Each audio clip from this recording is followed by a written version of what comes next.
ආයිබෝවන් සරණ ජෝතිෂ YouTube නාලිකාවත් එක්ක සම්බන්ධ වෙලා ඉන්න ඔයාලව ගොඩක් ආදරෙන් පිළිගන්නවා.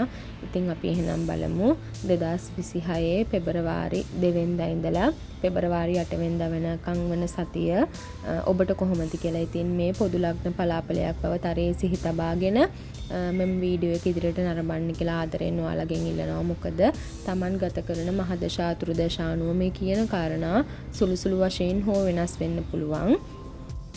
ඉතින් එහෙනම් අපි බලමු කන්‍යා ලග්න හිමි ඔබට මේ සතිය කොහොමද කියලා. ඉතින් කන්‍යා ලග්න හිමි ඔබට තරමක් දුරට තමන්ගේ සිත කිලිටි වෙන ස්වභාවයක් ගන්නවා මේ කාලේ.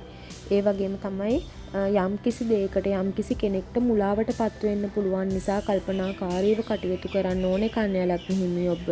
සති මුල දියුණුවට කටයුතු සැලසෙන්න පුළුවන්. නොඑක ආකාරයේ ලාභ ලැබෙන්න පුළුවන්.